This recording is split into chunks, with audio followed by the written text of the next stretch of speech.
নমস্কার, আমি অপু আর আপনারা দেখছেন এক্সপ্লোর ফুড উইথ অপু। আমি একটি মাল্টিন্যাশনাল ফার্মাসিউটিক্যাল কোম্পানিতে কর্মরত, তাই প্রায়ই বিভিন্ন জায়গায় ভ্রমণ করতে হয়। আর সেই সুযোগেই আমি চেষ্টা করি স্থানীয় খাবারের আসল স্বাদ আপনাদের সামনে তুলে ধরতে। কিছুদিন আগেই অফিসের কাজে গুয়াহাটি গেছিলাম। লাঞ্চ ব্রেকে আমরা পৌঁছে গেলাম ভাঙ্গাগড়ের পেপা রেস্টুরেন্টে, যার নামকরণ হয়েছে অসমের ঐতিহ্যবাদী বাদ্যযন্ত্র পেপার নামে। আমরা অর্ডার করেছিলাম লোকেল মাছের সঙ্গে অসমিয়া থালি। রেস্টুরেন্টের পরিবেশ খুব সুন্দর, পরিষ্কার পরিচ্ছন্ন এবং স্টাফদের ব্যবহারও ছিল বেশ ভালো। তবে খাবার পরিবেশন হতে একটু বেশি সময় লেগেছিল, তাই এখানে এলে হাতে একটু অতিরিক্ত সময় নিয়ে আসবেন।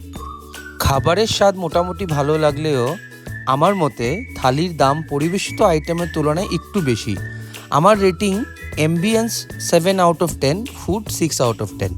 এবার অবশ্যই ঘুরে আসতে পারেন আর আপনাদের অভিজ্ঞতা কমেন্টে জানাতে ভুলবেন না। ভিডিওটি ভালো লাগলে ফলো করুন এক্সপ্লোর ফুড উইথ অপু।